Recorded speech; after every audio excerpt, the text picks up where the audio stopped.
Hola chicos. Entre marzo, abril y mayo hemos realizado diferentes actividades. Hoy les voy a hacer un resumen de todas las asignaturas que ustedes ven conmigo para que tengan mayor claridad. ¿Listo? Entonces, vamos a iniciar. Primero voy a compartir con ustedes pantalla y voy a ir haciendo un resumen para que ustedes tengan mayor claridad en la información que hemos manejado todo este tiempo. ¿Listo?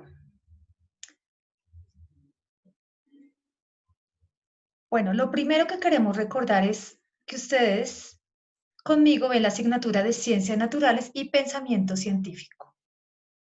¿Listo?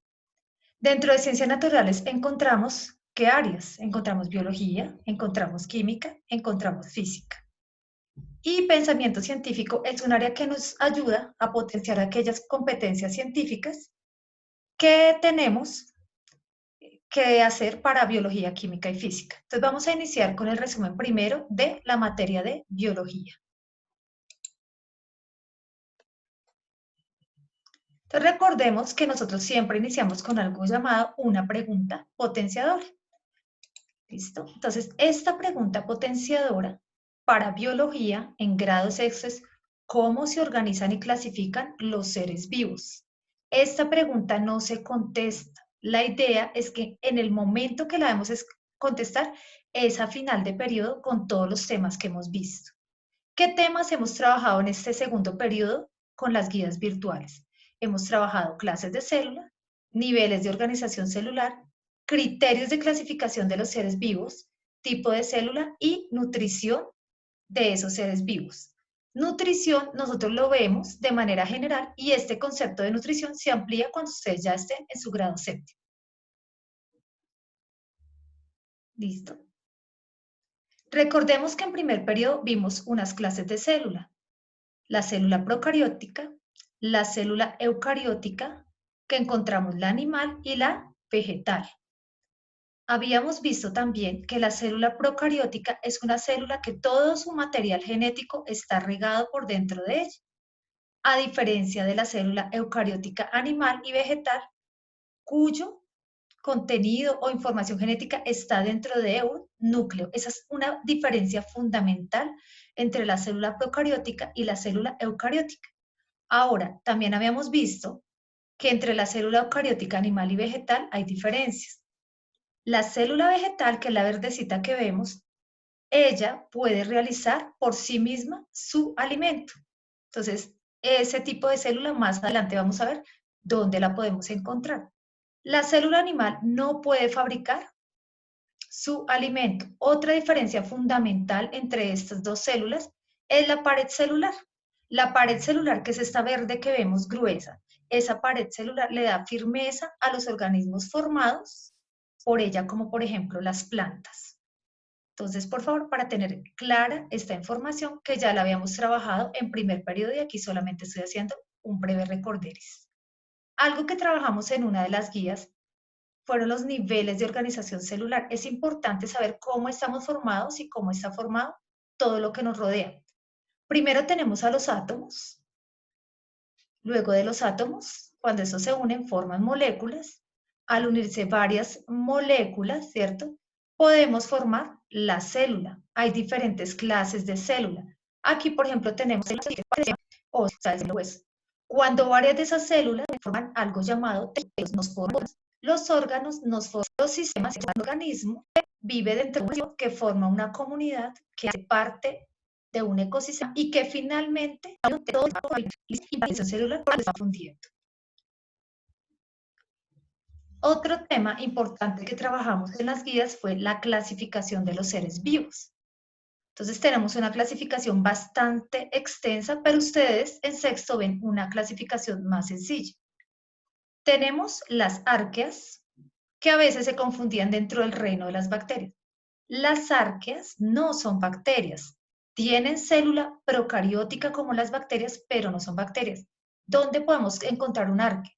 La podemos encontrar a temperatura elevada, por ejemplo, en un volcán, o a temperaturas muy, muy frías por debajo de cero.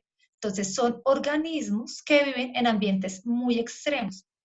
tenemos también las bacterias, donde encontramos, por ejemplo, las eubacterias. Estos organismos, acordémonos que la mayoría son benéficos, solo una pequeña cantidad causa o algunas clases de especies causan daño al ser humano. Encontramos por otra parte el reino protista, el reino fungi o el reino hongo, el reino de las plantas y el reino animal. Cada uno de esos reinos se subdivide en una clasificación diferente, dependiendo de las características. ¿Listo? Otra cosa que es importante mencionar, perdón, me devuelvo acá, son los tipos de células que los forman. Ahí también muchos se confundían, ya les explico por qué. Si miramos el reino de las arqueas, ellas están formadas por célula procariótica. ¿Listo? Las bacterias están formadas también por células procarióticas. El reino protista, así sea un reino microscópico como el de las bacterias, está formado por células eucarióticas, o sea, células más evolucionadas que las procarióticas. Podemos tener dos clases, podemos encontrar en ellos las células eucarióticas vegetales, como por ejemplo en las algas, pero también, por ejemplo, en el paramecio, en la ameba, podemos encontrar células eucarióticas animales. Aquí va una confusión que noté dentro del trabajo que realizaron en las guías, y es el reino fungi. Sí, los fungis son muy parecidos a las plantas, no todos están así en el suelo. Por ejemplo, podemos encontrar representantes del reino fungi en el pan, en el modo del pan. Estos, aunque algunos son parecidos a las plantas, no tienen célula eucariótica vegetal. Ellos no fabrican su alimento. Entonces, están formados por células eucarióticas animales. Las plantas, como son fabricadoras de su propio alimento, están formadas por células eucarióticas vegetales. Y los animales, como nosotros también somos animales, ellos y nosotros estamos formados por células eucarióticas animales. Repito la diferencia fundamental entre una célula eucariótica animal y una vegetal. La eucariótica vegetal fabrica su propio alimento y la eucariótica animal no lo puede fabricar, lo debe consumir del medio. ¿Listo? Entonces, si miramos, solo hay unos organismos que pueden realizar fotosíntesis. Las plantas, algunos protistas, ¿cierto? Y las bacterias tienen diferentes formas de adquirir su alimento, que pueden ser quimiosintéticas, ¿cierto? O fotosintéticas y demás. Bueno, eso es lo que hemos trabajado a grosso modo en la materia de biología. Vamos a la materia de química. En la materia de química quise recordar un poco cuáles son las características de la materia y qué implementos se utilizan para estudiarla. Recordemos que cuando ustedes asistían a las clases presenciales, hicimos unos laboratorios donde yo les pasaba balanzas, donde yo les pasaba algunos materiales de laboratorio para realizar prácticas, ¿sí? ¿Por qué hacíamos eso? Pues para ir mirando las características de la materia y las propiedades de la materia. Eso lo hicimos en primer periodo y quise reforzarlo un poco en las actividades que hemos hecho para segundo periodo o en las guías virtuales. ¿Listo? Trabajamos también, o venimos trabajando, cómo se ha representado a través de la historia el átomo y su estructura. Estas preguntas, la idea es que al finalizar las guías, ustedes estén en capacidad de responderlas.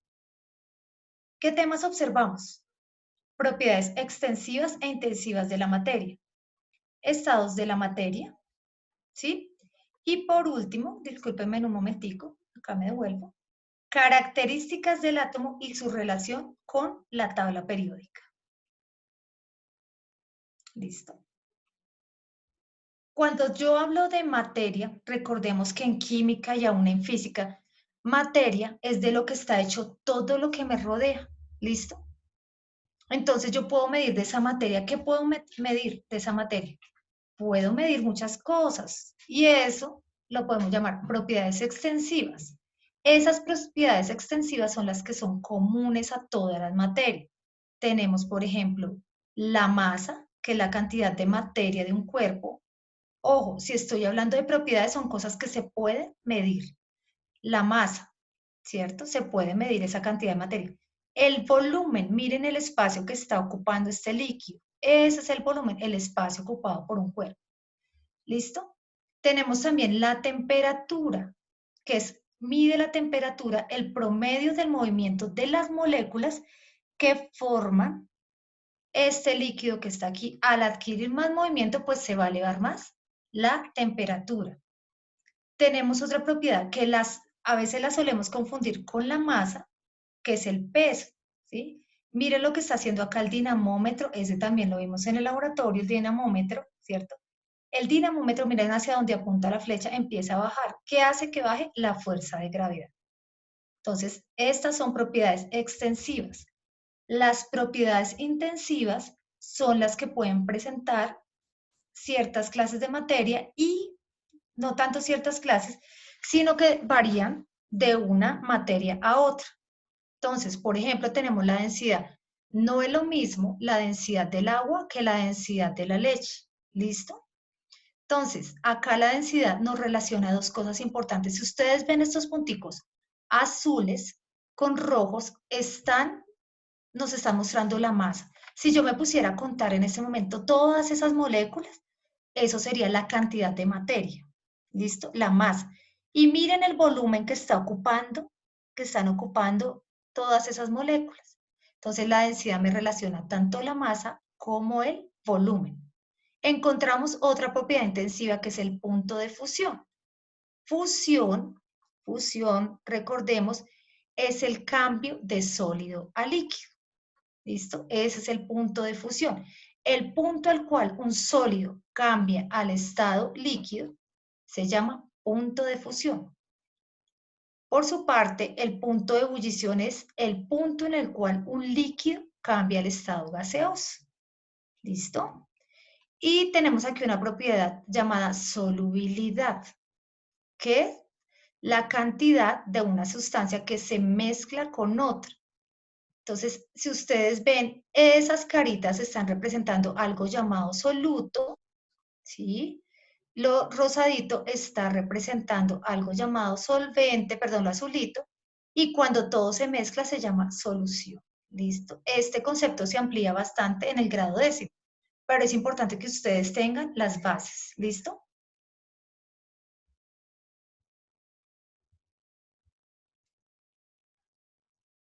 Bueno, ya entonces vimos las propiedades extensivas e intensivas de la materia. Ahora vamos a mirar dentro de esa materia qué es lo que la está formando, por qué se comporta así. Esa pregunta se la empezaron a hacer desde años la humanidad. Y por allá los griegos fueron los primeros en hablar de qué estaba hecha la materia, ¿cierto?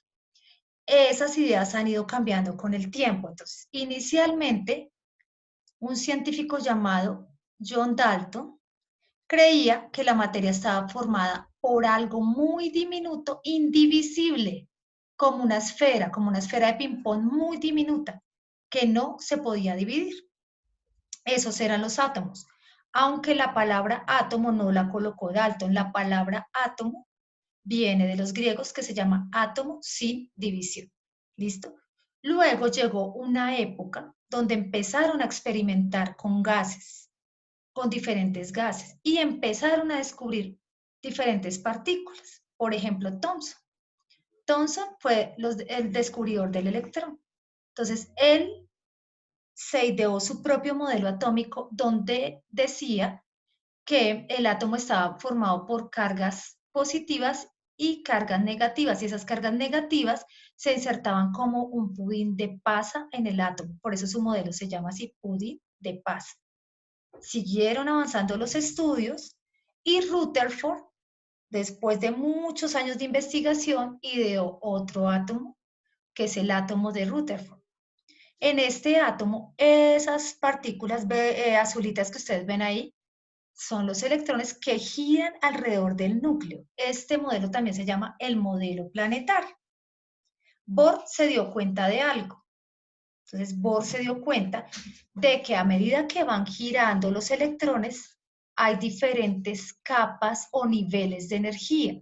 Entonces, el modelo de él se llama el modelo de los niveles de energía. Cada uno de los científicos, de acuerdo a lo que iba investigando, iba realizando su propio modelo atómico. Hoy en día se habla no del modelo de Dalton, no del modelo de Thomson, no del modelo de Rutherford, no del modelo de Bohr, sino del modelo cuántico del átomo. ¿Listo? Entonces, gracias a los estudios de diferentes personas, no solo de ellos, hay muchísimos involucrados en el estudio del átomo, podemos distinguir unas partes principales del átomo, que no son las más importantes. Hoy en día se habla de más partes. Entonces, vamos a distinguir unas claves que desde primaria hemos visto. Las amarillitas que se encuentran girando ahí en el átomo son los electrones cuya carga es negativa. ¿Listo? En el núcleo se encuentran dos partículas. Las naranjas son los protones de carga positiva y las verdes los neutrones que no tienen carga ni positiva ni negativa. ¿Listo? Aclaro que hoy en día se conocen muchísimas más partículas. De hecho, ahora existe un área que se llama la física de partículas y se dedica al estudio de partículas del átomo. ¿Listo? Si ustedes observan este átomo y vamos a contar las partículas naranjas, que son los protones, repito, de carga positiva, hay 1, 2, 3, 4, ¿cierto? Ubiquemos ese número en la tabla periódica, ese numerito 4 que corresponde al número de protones, y encontramos que este es el átomo de berilio, una actividad que también les coloqué. ¿Listo? De acuerdo al número de protones se establece un concepto llamado número atómico y tiene relación directa entre el átomo y la tabla periódica. Pasamos ahora a física. En física, ¿cuál es la pregunta que debemos responder a final de periodo?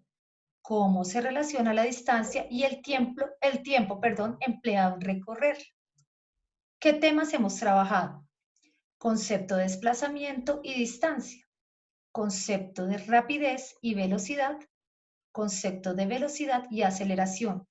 Hay algo importante y es que ustedes han notado, tanto en biología, como en química, como en física, como en pensamiento científico, que yo casi no hago uso de fórmulas matemáticas, porque la idea es que en sexto usted reconozca los conceptos, los sepa aplicar y ya en grados superiores usted ya va a aprender a manejar la parte matemática de todos estos conceptos.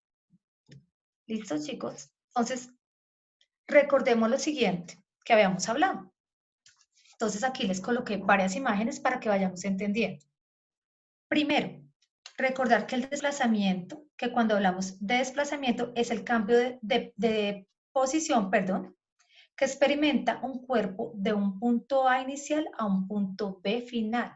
Quiero que miren algo, el recorrido que está haciendo esta esfera roja. Hace todo este recorrido, ¿cierto? Y vuelve nuevamente al mismo punto, es decir, partió del eje Y, ¿cierto? Dio su vuelta y volvió al eje Y. Eso quiere decir que el desplazamiento ahí sería 0. Pero si ya miramos la distancia es la longitud, escuchen bien, longitud total de la trayectoria realizado por un objeto móvil entre dos puntos. Esta longitud tendríamos que medirla y ahí hallaríamos la distancia. Importante, se suele confundir entre distancia y desplazamiento. Algunos estudiantes pudieron entrar a la simulación que yo les dejé a la página de EducaPlus, porque ahí ustedes van a poder hacer ejercicios que no son matemáticos, sino simulaciones donde pueden entender mejor estos conceptos. ¿Listo? Es importante tener eso en cuenta. Bueno, otra cosita importante es que aquí estamos midiendo longitud de trayectoria, ¿cierto? Movimiento. Entonces, esto lo estamos midiendo en metros, en kilómetros, ¿listo? De acuerdo al movimiento que haga el objeto móvil. Vamos a pasar al concepto de rapidez que se suele confundir con el concepto de velocidad. Yo en una guía les había recordado el concepto de rapidez. Recordemos que la rapidez es la distancia que se recorre en determinado tiempo. Si vemos aquí el carro se está moviendo de un punto a otro punto, ¿cierto? Aquí en este caso son 100 metros. Y esa distancia la recorrió en un tiempo de 5 segundos. Cuando relacionamos esos dos conceptos, hablamos de rapidez. ¿Listo? Vamos a pasar ahora al concepto de velocidad. Cuando esa rapidez, aquí estamos hablando de dos medidas, que ya las había dicho. Pero resulta que cuando yo a ese movimiento, que en este caso está haciendo la tortuga, ¿cierto? Le digo hacia qué dirección y hacia qué sentido va, ya no estoy hablando, ya estoy metiendo otros factores más y ya no estoy hablando de rapidez, sino estoy hablando de velocidad. Por ejemplo, yo les colocaba en la guía con Eduardo San Clemente, uno de los protagonistas de la radionovela, el avión se dirige a la costa este. ¿Listo? El avión se dirige a la costa este de Estados Unidos. Vuela entre 800 y 900, ¿cierto? Metros por hora. Entonces, mire lo que dije. Dije el sentido, dije la dirección, ¿cierto? La distancia recorrida y dije el tiempo.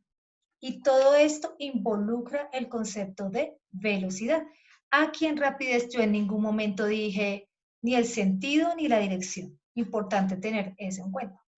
¿Qué pasa cuando esa velocidad, ¿cierto?, cambia? Es decir, que yo aumento la velocidad o disminuyo la velocidad. Entonces ya hablamos de un concepto que es la aceleración. Fíjense acá que los carros están recorriendo la misma distancia en el mismo tiempo, ¿cierto? Pero ¿qué pasa acá? ¿Qué va a variar? Perdón, en el mismo tiempo no, están recorriendo la misma distancia. El uno lo hace en un tiempo diferente al otro. Lo que nosotros acostumbramos a decir, el uno va más rápido que el otro. Cuando hablamos de ese cambio de velocidad, estamos hablando de aceleración. Pasamos ahora a la asignatura de pensamiento científico. Ya allí nos hemos centrado en trabajar el concepto de fuerza. La pregunta potenciadora, ¿cuál es el efecto de una fuerza en el estado de un objeto?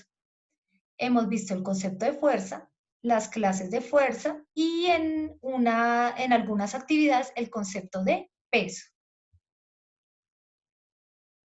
Los que han desarrollado la guía y los que no, pues es importante que miren esta imagen porque aparece en una de las guías.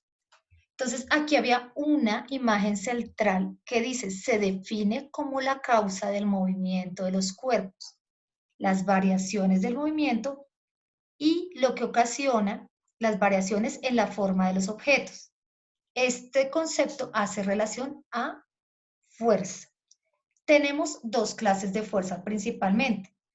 Una fuerza, ¿cierto? Yo creo que ustedes recuerdan lo que se decía en la radionovela, El papá de Eduardo San Clemente, que es una fuerza de contacto.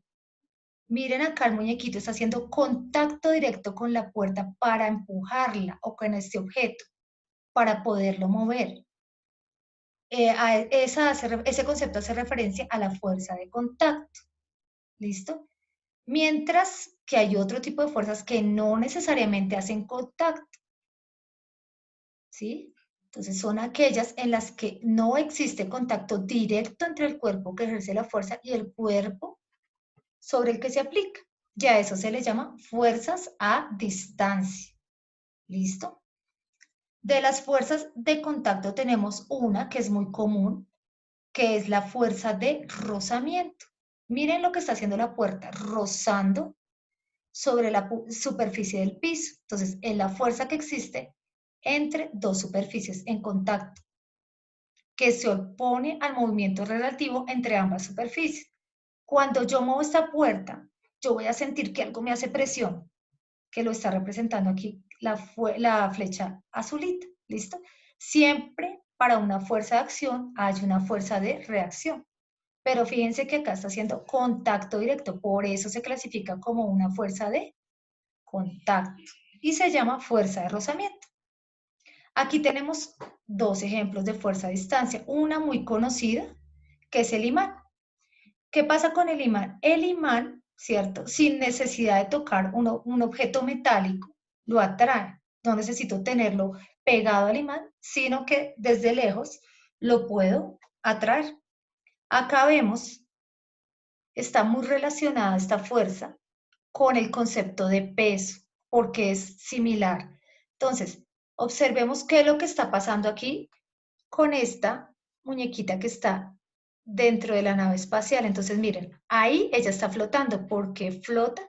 Porque no tiene una fuerza de gravedad. Aquí cuando ella empieza a bajar, notemos que ella se queda paradita sobre la nave. Entonces, estamos hablando de la fuerza de gravedad, que recordemos que es la atracción que ejerce la Tierra sobre los cuerpos y objetos que reposan en su superficie, nosotros incluidos, y que hace a las cosas caer. ¿Listo? Por eso nosotros nos mantenemos en el piso, por la fuerza de gravedad. Asimismo, esa fuerza de atracción es la que está directamente relacionada con el concepto de peso. Yo les agradezco mucho. De verdad que han sido muy receptivos con las actividades que he enviado. Han escuchado la radionovela. Próximamente vendrá la parte 2 de la radionovela. Recuerden seguir haciendo sus guías. Recuerden cada día dar lo mejor y recuerden que aparte de lavarse las manos, debemos tener una buena actitud y siempre sonreír ante las dificultades, ¿no? Entonces, muchísimas gracias y cualquier duda estaré atenta. Pueden transmitirle las dudas, ya sea directamente a mí o por correo o a sus directoras de curso para que ellas me las reenvíen a mí. Muchísimas gracias, chicos, y Dios los bendiga.